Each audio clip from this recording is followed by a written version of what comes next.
విలీనం పంచాయతీ మరోసారి తెరపైకి.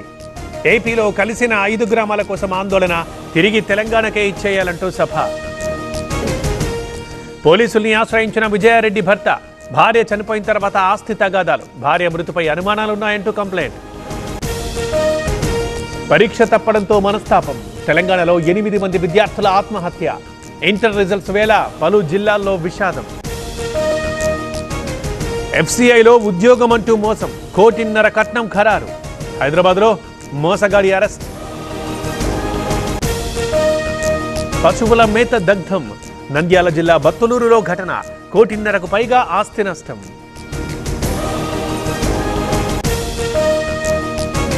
అదనపు కట్నం కోసం వేధింపులు, అత్తింటి ముందు కోడలి వంట వార్పు. వరంగల్ జిల్లా ఇల్లందలో ఘటన. శ్రీశైలంలో చిరుత కలకలం, శిఖరం సమీపంలో కదలికలు, భయాందోళనలో ప్రయాణికులు.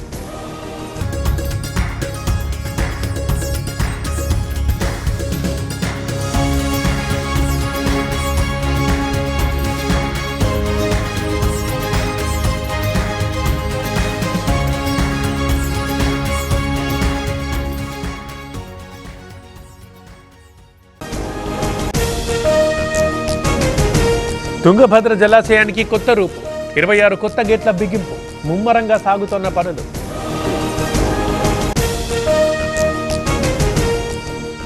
డ్రగ్స్ బెండు తీస్తున్న పోలీసులు. ఎన్టీఆర్ జిల్లా జగ్గయ్యపేటలో పరీక్షలు, 112 మందికి గాను 30 మందికి పాజిటివ్.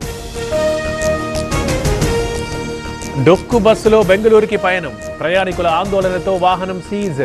శ్రీ లక్ష్మీ నరసింహ ట్రావెల్స్ లీలలు. ఆదిలాబాద్లో డీజీపీ పర్యటన, ఇవాళ లొంగిపోయిన మావోయిస్టులకు స్థలాల పంపిణీ.